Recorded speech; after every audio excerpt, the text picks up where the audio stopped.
select Max Ihanachua, tackle, Arizona State.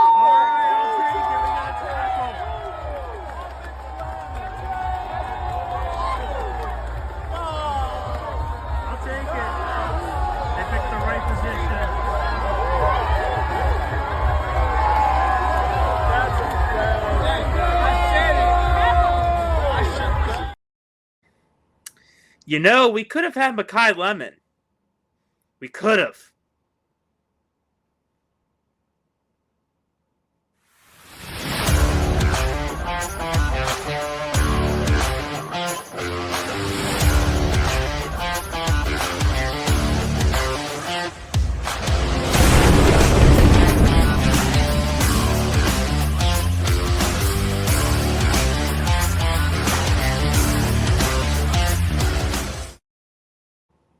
Welcome back to the DQ Football Frenzy. We're your hosts, Dylan and Quinn, and this is our special post-draft reaction episode. We're going to have a lot of fun talking about the draft, most of the draft, maybe a few other things, some news in there as well. But I think since most of our news has to do with the draft, I think we just want to get right into our team reactions to our picks, and then go through some news because there's some news concerning the Eagles and the Steelers. There's some news regarding the other teams, but first let's talk about our teams because that's what we care about. We don't care about the Rams. We'll get to them eventually, but yeah, I think we'll start with our teams. And since Dylan was at the draft, we can start with the Pittsburgh Steelers. Well, let's hit that music, baby. We got to get the vibes going to recap this draft. Let's do it. And we are going to be using ESPN to do this, and hopefully they won't copyright us. But yes, let's start with the Pittsburgh Steelers because, man, like the intro says, Philly just had to take him. Philly just had to steal our pick away. For those who don't know, Makai Lemon was on the phone with us when Howie Roseman decided to just snag him away from us and take him to Philly. And boy, I wonder why Philly's picking a receiver so early. I can't put my finger on it. Anyway, though, Makai Lemon's known for character issues, so maybe not the worst thing in the world, but we drafted a man that only played 1 year of D1 football and only started playing football, I believe, like around 4 or 5 years ago at a junior college out of Arizona State. Now, he did play against some of the top picks and performed fairly well, is what I've heard, but the inexperience is there. I think the reason why we drafted him so early, besides the Lemon screw job, is simple. Broderick Jones' neck's a lot worse than we thought. For those who don't know, his neck got injured throughout the season last year. And it seems like it's worse than we thought, so we don't know if he's coming back next year. And I don't know how to feel if they have to plug this man in right away, but if they have to, they do. And he had a really good 40 time, too, which is good. Like, he's got the athletics, it's just the experience. I hope he doesn't start right away, because he's a dude that really needs seasoning. And I don't know how much I trust our O-line coach to, develop people, because they kind of almost ruined Broderick. But it's not a bad position. The Bernard pick might be my favorite in the draft out of Alabama. I think he was one of Bama's leading receivers. He's kind of a hybrid receiver. He could go in the slot. He could go out wide, which is really good. I believe he had the most touchdowns at Alabama this season. He's kind of like another George Pickens type guy where 50-50, he could really catch it. So I'm very impressed. This is the controversial one. And I know you Penn Staters, although I've heard a lot of Penn State people hate on this pick, but of course some like it too. Drew Auer from Penn State is a Pittsburgh Steeler. I cannot believe it. I don't know how to feel about this. I mean, I like that we try to go quarterback, but not just the fact that it's him. It's the fact that he just got injured all of last season. And in the big-time games against the more NFL-level college defenses, Auer struggled. So, a QB room with him, Will Howard, and Mason Rudolph. I don't know, man. We'll get to the Aaron Rodgers news, but doesn't look great at all. Everett from Georgia. Don't have a lot about him, but yeah, we got a corner from the SEC. I think it's always good. This was one of my personal favorite picks because Quinn, if you can look into this guy's picture, look at this man. Look at this man. He literally is a farm boy. He literally did like hay chucking competitions. This man looks like straight out of the Pat McAfee show. He does. He is a Pittsburgh Steeler. I am excited for him, even if, again, he's not going to start, but he'll be depth for maybe guys like Ihenacore. So, yeah, one of my favorite picks. I'll quickly go over the rest. I won't take too long. By Eli Heidenreich. This guy, it's a personal pick to me because he went to Mount Lebanon High School, where my cousins went to. He won a state title there, went to Navy. Maybe not the biggest dude, but very athletic, very quick. Again, kind of a hybrid that is a very good running back, but has lined up at receiver in the past too. And just a very feel-good pick that the hometown boy is a Steeler. Not a lot else with the other picks. Nowakowski, I guess they want to... The tight ends, they want to keep depth there. The D tackle Rubio from Notre Dame, not a bad pick. Again, just more depth pieces. Spears Jennings, a safety. I kind of like that too. That we got some extra depth at safety because seeing Jalen Ramsey play out of position was tough to watch. So yeah, overall, I would say besides Drew Auer, everything else made sense. I understand Ihenacore, not everyone loves, but I feel like he's a raw talent that if we can mold, he will be an excellent tackle. But we'll see. I think it was a decent draft besides quarterback. Yeah, I really like it was a really feel-good moment for the Eli Heidenreich pick. That's exciting. That's fun to be hometown pick and everything and Navy. But yeah. So jumping over to the Eagles draft. Boo! I want Howie arrested. Boo! We'll get to that. But yeah, so going through, we of course have Mekhi Lemon. So apparently the story was that Cowboys were on the clock, and the Steelers were up next.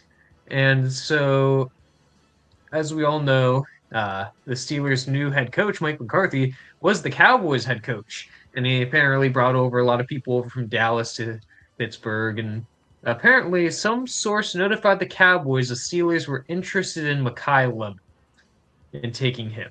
And that was their intention. I don't know if it was like just two random guys that are in the draft room, not very important. They're just texting up like the Cowboys guy going, "Oh, hey, who are you picking?" The Steelers like, "Oh, hey, Mekhi Lemon." And then Cowboys guy goes, "Hey, Jerry, they want Mekhi Lemon." And apparently the Cowboys called the Eagles and said, "Hey, we know you want receiver. We know the Steelers are going to take Lemon. And yeah, give us trade with your division." Genius move, Jerry. Genius. And the Eagles are like, "Okay, yeah, sure, okay. Don't mind if we do." And then, boom, Eagles were up. Tried calling Mekhi Lemon, but some other team was on the phone with him. And eventually, his agent came up and was like, "Hey, it's the Eagles. They're calling their." I think there's a video of it. I think there is. Yes, it's a great video.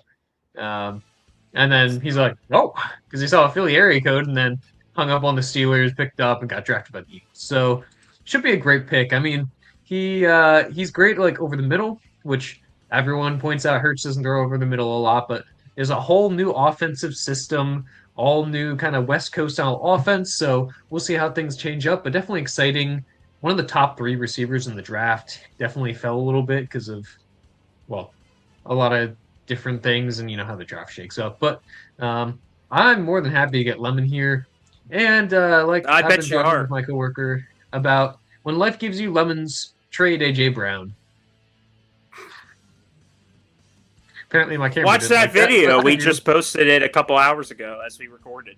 Check it out. Yeah. But yeah, so then so Lemon, great wide receiver here. Perfect. I'm happy. Second, we took arguably the second best tight end in the draft. Eli Stowers from Vanderbilt. he won the 36th William V. Campbell's Trophy for top academic and football performance, as well as the John Mackey Award for being basically the nation's best tight end in college football. He led college football with 769 receiving yards as a tight end. Yes, better than Kenyon Sadiq. But yeah, we got him in the second round, which is great. His pro days, he did really well. His quarterback didn't get picked.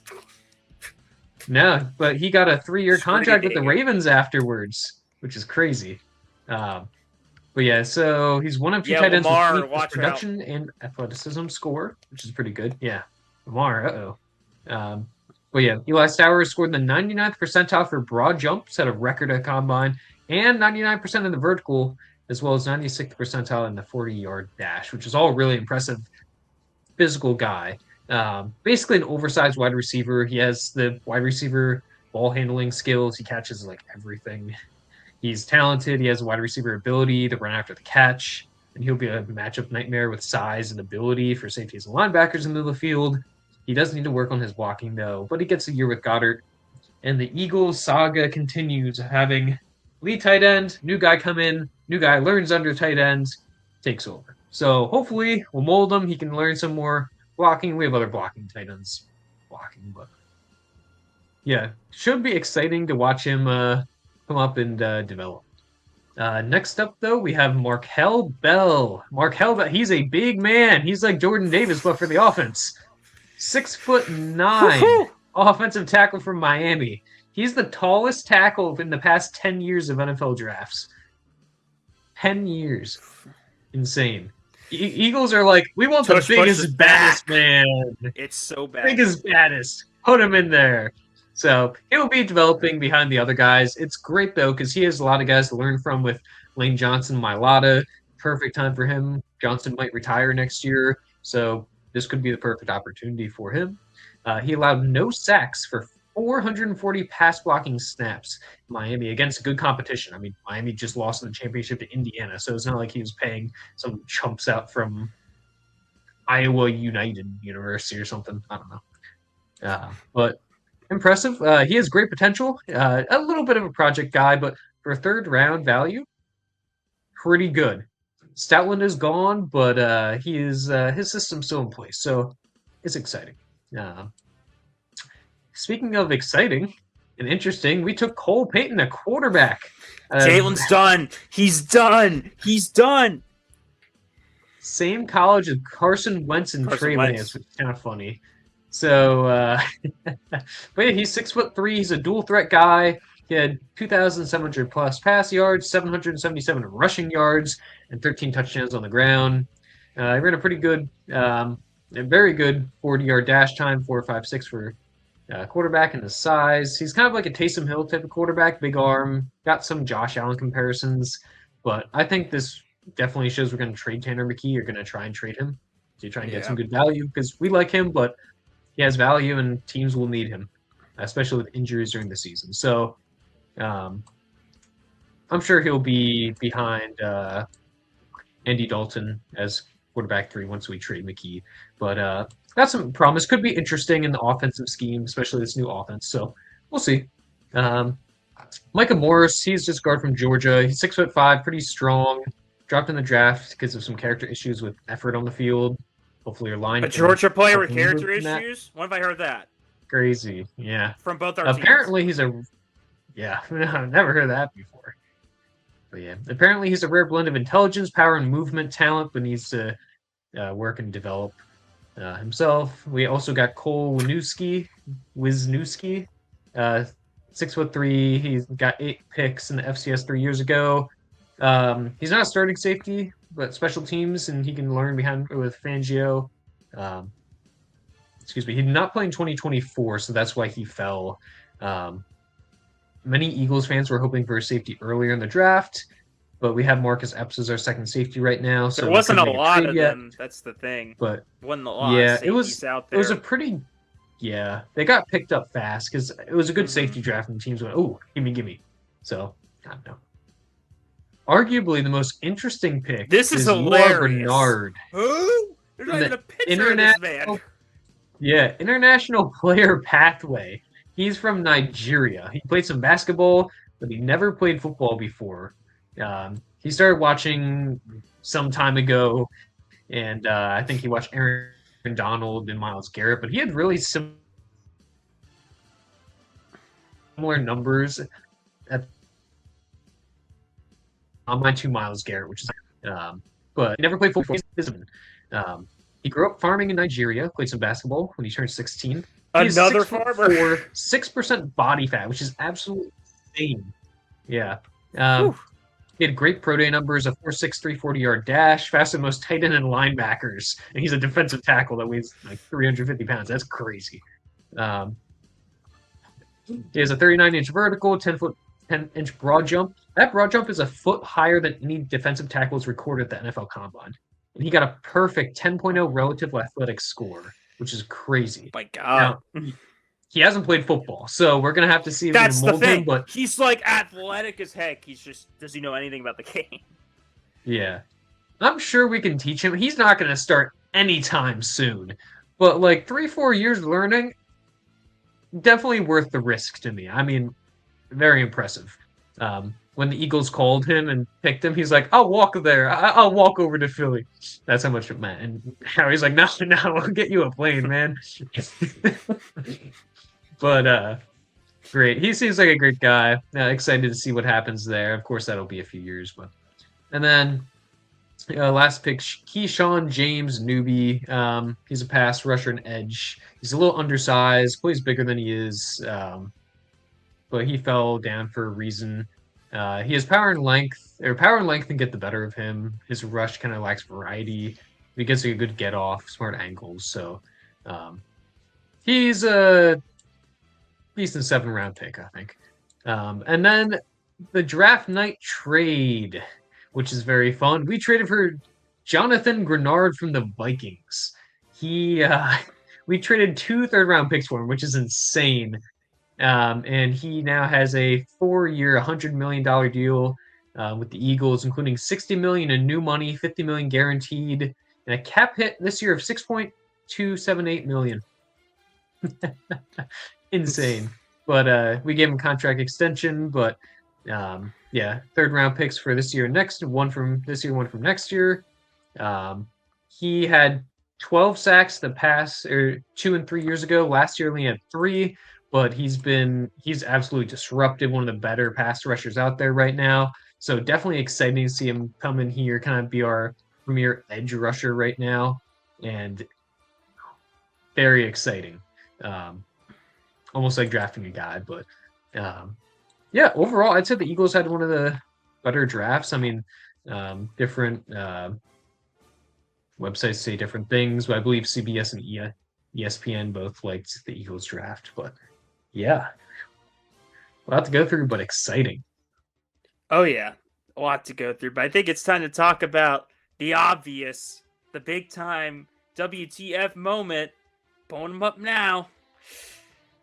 Man, they're preparing for life after Stafford, Quinn. They're preparing for him, even though they're a Super Bowl team now and they could have gotten somebody. But nope, they decided to draft Ty Simpson, number 13, and that was a huge sigh of relief for me because I did not want us to go and reach for a guy like him that to me is a 2nd rounder. And they picked him at 13. Insane.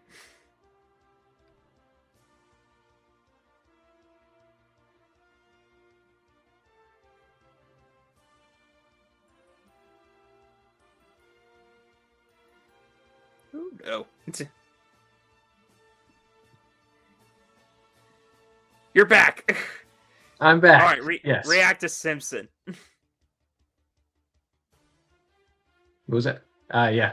This is crazy. I mean, the Rams are in win now mode, but they draft a quarterback 13th overall. I mean, I understand having the contingency plan for when Stafford goes out, but I mean, there's a whole videos with McVay like seeing like disappointed, like unhappy with the pick. Like, oh my gosh, yeah, that was Dad awkward. made me draft him. I'm not happy. And then the next day he comes out, he's like, "Oh, sorry guys, I'm just cranky. You know how it is. You know, I'm allowed to be cranky." He's got the Mike Tomlin bug eyes when he's not in a good mood. It's hilarious. Yeah. But yeah, I mean, I don't blame him for being unhappy drafting him instead of There was talking about them taking Lemon or Kenyon Sadiq. I understand why he's angry, though. I mean, the team they filled a lot of positions of need like by trades and everything during the off season, but still, like, oh look, we have a first round pick. Oh boy, who are we gonna take? That's a quarterback. How is he gonna help us win the Super Bowl next year? Too many of these teams are trying to win now and prepare for the future. We saw Atlanta try to do this with the whole Kirk nonsense and then drafting Penix, which I think was a lot worse than this, because at least the Rams, you could kind of justify it. Like, you see what they're doing. Atlanta, it's like, what the heck are you doing? You just signed Cousins. They haven't signed Stafford yet. So this makes more sense, but still. I will say for Ty Simpson himself, you couldn't think of a better destination than LA, one of the most intelligent offensive minds in the game today, and if not of all time, and Stafford, one of the best QBs in the league today. They might be disgruntled with him being in the building initially, but when they get in the better mood and they develop Simpson, you can't ask for a better situation. You really can't. So he'll be good. He'll be good by the time he starts. Now, will he become a great player despite all the advantages he has? Who knows? But for him personally, this has to be amazing for him. In terms of the Rams, you wasted it. You could have gotten, I guess maybe with the McDuffie trade, I guess they thought we're good. They probably thought they didn't have any holes after they got McDuffie. So, okay, I guess you could have gotten another receiver. There were some out there, like a Lemon or someone else, because of Devontae's age and Puka's weirdness. But no, I guess go with the quarterback. They didn't even get a receiver till round 6 in Daniels, so just strange vibes. Like I said, not as bad as the Penix one a couple years ago, but still the most head-scratching pick of this draft, coming from a team that never picks in the first round. Yeah, it's like, we don't need first-round picks, and when we do have them, we'll just spend them on the next year. That would be too easy using first-round picks. But we do have 2 other bits of Steelers-related news, I believe. First up, late April of 2026, so now-ish, the Steelers have placed an unrestricted free agent UFA tender on 42-year-old Aaron Rodgers. So technically, he's a free agent rather than a typical just free agent, but the move gives Pittsburgh the right to match offers and secures a 10% salary increase for him to roughly $15 million for the next season if he returns. It gives Steelers exclusive negotiating rights if he does not sign elsewhere by July 22nd. He hasn't confirmed any plans. So it's a chess move. It's literally a chess move by the Steelers, being like, oh, we're going to make you decide. Do you want to play for what we're offering you? Or you could go somewhere else and just not get paid as much. So your choice, buddy. Good luck trying to find something better. That's basically what they did, which I get that, but it's also, why are we still keeping up with this mess? It's a tale of two halves, because it's like, if Rodgers isn't there, then this QB room might be worse than Cleveland's last year or Cleveland's now. Mason Rudolph, Will Howard, Drew Aller. That is a pretty crappy QB room. But maybe we want to be terrible. Maybe we want to get a really good quarterback next year in the draft. Maybe we want to take for Arch or someone else. And maybe we won't mind not being 9-8 or 10-7 for once. Exactly. Arch. But then also, too, why do you trade for Pittman? Why do you make the moves you made in the offseason if you're going to tank? That makes no sense. So, yeah, and Rooney's don't tank. They literally admit that. They always try to compete. So, yeah, it's another basically banking on Rodgers to come back. So, we are literally either going to be 10-7 or we're going to be a terrible team if he doesn't come back.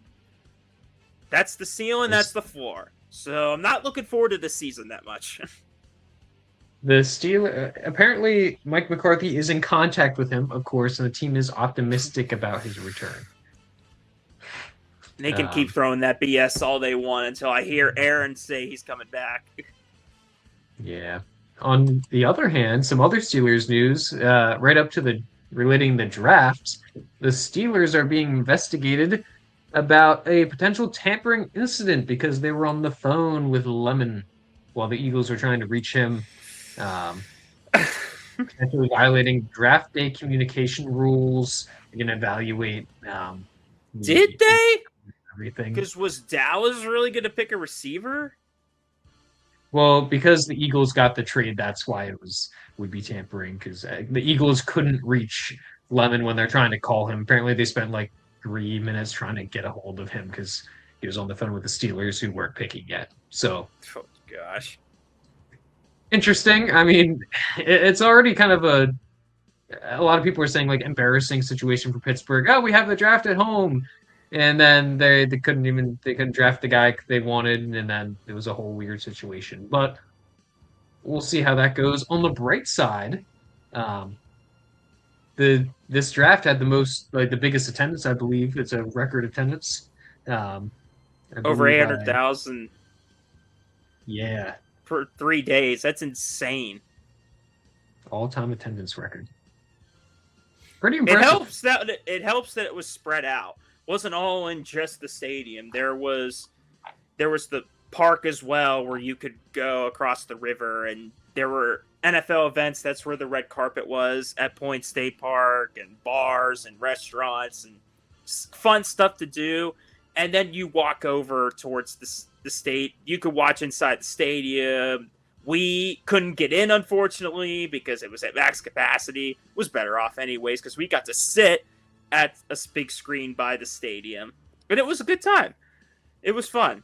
That's why it was so spread out. That's why we had that attendance record. So, beat that, DC, next year. Yeah, I don't. DC doesn't seem like a great place to have it. But anyway, now I guess we should talk more about the other teams in the draft. We'll just go over Just some of back up, the baby. best teams and some of the worst teams. Just overall consensus kind of thing. So The big thing. Sorry to interrupt you, Quinn, but you're good, obviously you're the big good. thing. The other pick that was kind of a questionable move, besides Ty Simpson, has to be Jeremiyah Love going to the Arizona Cardinals at pick number 3. When they needed a whole lot else, they signed Algier, I believe. James Conner's still there, even though he's got injury concerns. I get the talent. I understand it in terms of he could be a superstar running back. But this has shades of Genty last year, of being a great talent and could still be a great talent, but on a god-awful line and nobody around it. Jacoby Brissett's holding out right now, for goodness sakes. You don't even know who your quarterback's going to be. The best you got is a career backup, journeyman, and Brissett. And you're going to send Love there? That's like the worst situation for him. I don't get this when they needed a whole lot else more. It's hard to draft luxury when the luxury pick's going to mean nothing when you have nothing else around them. So, sense. Like him to Tennessee, because they're building a lot more than Arizona, would have made a lot more sense. So, this wasn't Ty Simpson, WTF, but it was B tier. It was just below that. Yeah, I mean, I'll say in their defense, like in the draft, oftentimes is what's the best player available. I mean, Jeremiyah Love arguably could have been the best player. You could easily argue he's the best player available. But there's some other very Yeah. talented Ohio State players. I'd say him, Reese, so- Styles, probably the 3 best overall. Yeah. So like I can understand them doing that and getting some spark to their offense because their offense hasn't been very exciting. So I can understand them wanting to go for the big play guy. But it is kind of weird to do that. But hey, well, when life gives you Jeremiyah Love, make an offensive line to protect Dear him. God. But yeah, so yeah, I'm just gonna quick recap some of the best teams and worst teams by a bunch of different NFL sources and all that. So the Browns were one of the popular best teams with the best drafts. They had quite a few picks, um, highlighted by first round Spencer Fano, offensive tackle from Utah, or from Utah Love that from pick. overall number 9. Yeah, great pick there. They By the chose way, our Casey mock draft Conception. was god awful. It was horrible. I Yeah, think don't we look only at had Mendoza. I really think it was just him. So don't, yeah, please don't look. Just don't look at it. Yeah. To be fair, I think the edge going second overall kind of threw us off. But anyway, um, yeah, Spencer Fano, great. Casey Concepcion. Get it whatever. right. Yeah, Concepcion. sorry. Gee, I forgot there's a at the end. Oh, Concepcion. I forgot how to put the in the end. Anyway, but he's an exciting receiver from Texas A&M, 24th pick. Just needs to Second not round. drop the ball. That's his issue. Yeah. You need to not get the Yeah. dropsies. I don't think the Browns aren't going to help him with that. Well, I hope they do. But What, went to Sean second round. Roethlisberger throwing the ball? Yeah, really. Denzel Washington. Oh my God, Denzel Boston. Close. Washington. I don't know why. I Anyway, really like this pick too. from Washington. Yeah, good pick. Exciting. Getting some talent in the room. And then that safety from Toledo, Emmanuel McNear Warren. I kind of hoped the Eagles would get him, but yeah, he really fell. I believe it was CBS ranked both Denzel Boston and the safety from Toledo as like first round kind of guys. So We did. Yeah. And they got some other guys in there we won't talk about. Justin Jefferson in the 5th round. They drafted Justin Jefferson, guys. They're gonna be great. But yeah, they got a lot of good positions of value and what they needed. So a lot of people were happy with their drafts. The Raiders were another team that got a lot of favorable votes It's for being staining obvious. Yeah, Mendoza. I mean, we'll see if that actually turns out to be a good pick or not. I'm wary of saying quarterback's a great pick until get receivers. They drafted one receiver. That's the one thing, though. They needed that. Their last and they pick. Barely drafted any. Yeah, maybe they're trading for AJ Brown. Anyway, Mendoza was the big pick. Yeah. Traded Sooks, cornerback. There's some good picks. Jermod McCoy, sorry. In the 4th round was a great steal because he was supposed to be a first-round talent. He's supposed to be first round. Some injury concerns, and he dropped. And so when I was watching the draft on Saturday, I was kind of hoping the Eagles would take him, but then the Eagles didn't really have 4th-round picks. But yeah, so that was a great value pick there, dropping down to 101. That's probably one of their best picks, but they really loaded up on the talent they needed. Got a wide diversity of positions, which we all know they need, but pretty good draft by the Raiders. And I'd probably put both New York teams up there. I think both the Giants and Jets did a good job this draft. Yeah, I was just going to say the Jets are up next. Surprisingly, the Giants didn't get a lot of votes for being one of the best teams, but I think their first round was great. The first round, they got some great talent. Yeah, I might as well jump over there. Reese, great choice there. All of the NFC East did pretty well in the first round, too. Mm-hmm. I really like the Malagoa pick from Miami. Yeah. More of those they need tackles. Yeah. I think he said too, like, I'm willing to die for Jackson Dart. And literally the first thing that came out of my mind was good because Jackson Dart's willing to die for the game too. And Scattergood too.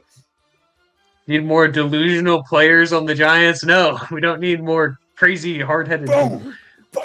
Yeah.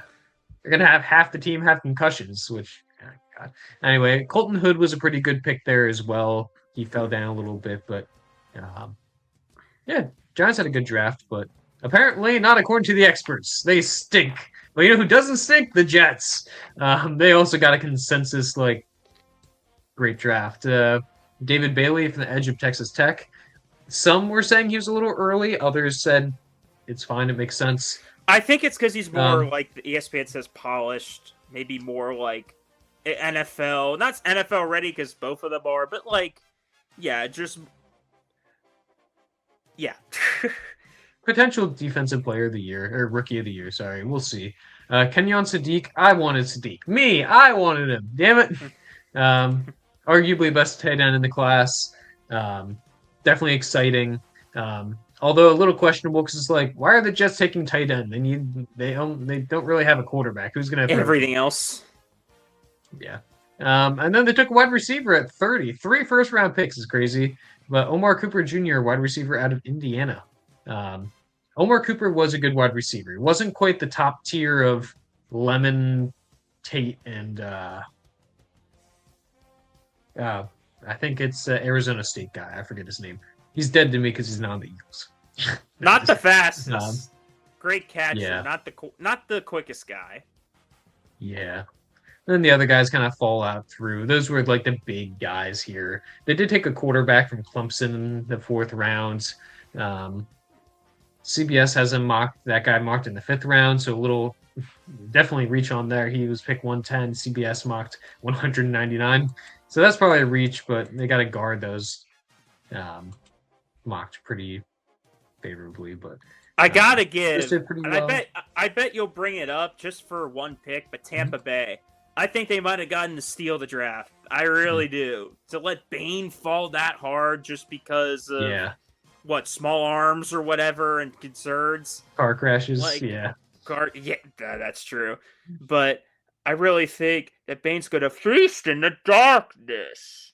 That was cringe. But not Tampa's pick because I really think they got definitely one of the better edge rushers, but just defensive players in this draft. They desperately needed edge more than I think any other position. And yeah, I think they got a steal right there. So just for that, because nothing else really stands out to you in the draft, but Bane for Tampa, great pick. Good job. Yeah. Yeah, Bane was a great pick. It was surprising he fell. I was kind of hoping the Eagles would trade down and get him, but alas, we didn't. Otherwise, those were like the Jets, Raiders, and the Browns. Funny enough, all kind of historically bad teams got the best draft. But surprisingly enough, the Bills got some votes for the best draft as well, even though they traded back 3 times. What? Bills trading? Crazy. Who would have thought? At least it wasn't with the Chiefs this time. Yeah. But TJ Parker was a good edge out of Clemson. Davison, or their second pick in the 2nd round, Davison Iganosin, the cornerback from Ohio State, was a pretty good pick for them. He shows a lot of promise. So was Skylar Bell, wide receiver out of UConn. He's exciting. And then Jalen Kilgore from South Carolina, also pretty exciting. Oh, look, Penn State. Anyway. But yeah, definitely a good draft for the Bills. We'll see if it helps them get to the AFC Championship. Some people are very encouraging of that. But yeah. Then who do we think maybe had the WTF or maybe the worst type of grades? That'd be interesting to me. Well, that's next up, actually. I would give maybe the Chargers a shout out just because I feel like edge is maybe sort of like doesn't hurt, but I don't know why ESPN has it that high of a need when they need guard badly. And they waited to do that. I mean, they drafted Burke from Memphis, but he's a development dude. They waited to draft guards until their last 2. I just think that made no sense. Did you see Herbert almost die at Foxborough last year? I don't know. No disrespect to Messidor. He's a good player, just not a need to me for wrong team. Yeah, he was definitely a best player available thing, which, I mean, I get building the trenches, but kind of like you said, kind of the wrong trench. The Jags also had a historically infamously bad draft. They had all these 3 positions of need, and they took no players for those positions of need. which is kind of funny. Uh, the Rams were also said to have one of the worst drafts. I think Gee, really? mainly Ty Simpson and then Max Clare, the tight end out of Ohio State. I'm sick of They took hearing him in the Ohio second round. State. Yeah, but he was projected to be the 4th or 5th round pick, and the Rams took him second round. They only had 5 picks as well, but some people mentioned the Steelers having a bad draft. I don't know. And then the 49ers. The 49ers is funny. Yeah, that was probably yeah. They took like wide receiver 17 at like 33 overall. What John the hell? Lynch. It makes no sense. Yeah. John Lynch had a press conference and interviewer asked him like, "Oh yeah, you guys have your own like board and you're reaching on these players and like how do you look at your board compared to like Literally known for not overall trying rankings?" on his routes. You just had a receiver that played like that, and you drafted a guy like him. Yeah. Whatever. Because they also reached on Dizon Stribling and then running back Keon Black as well. So the Niners just had a bad time. Which is funny because I thought they were supposed to be good at drafting, but I guess they just had like 1-2 years of good. Well, they drafted Trey Lance, so I wouldn't say that. Yeah, I think they had 2 years of drafting. If it wasn't for Purdy, Lynch wouldn't be here. That's all I'll say. He's not had the best draft record. They drafted well to get the team they had for the Super Bowl runs, and then now that it's falling apart, they're not doing well again. But yeah, those are the 4 teams that are kind of mentioned with the worst drafts, which I mean is understandable. Steelers less so, I think, but I'd say mid. I'd say mid for us. I wouldn't say bad. Probably just because of the lemon thing. Everyone's like, ha ha ha, you got your pick stolen, and then Drew Hour's probably the one where it's like, really? But besides that, probably yes. Lots of trades. This can give you a B. Yeah, lots of trades. Lots Definitely of trades. An entertaining draft. That's when you know not a lot of star power. When you see that many trades, not just all across the board on rounds, but the first round especially had a lot later. That's when you know not that much star power, not that much interest. Why not just get more draft capital than reach on someone? Yeah, and that's what we were saying before the draft too. Of like, there's not a ton of superstars, so there's going to be a lot of trades in the first round because teams are That's like. why we took a week off before the draft. That's why we took our break until we meant to do that. Yeah, because no one cares about this draft because it's awful. After the first 15 picks, no one cares. Anyway, that's going to do it for this episode of the DQ Football Frenzy. We were your hosts, and we will see you next week with probably maybe. Yay, NFL draft, go Birds, Steelers. I don't know. I don't remember the Steelers. Go Steelers. Penguins are going to beat the Flyers in 7. Hope this doesn't age bad. Bye-bye.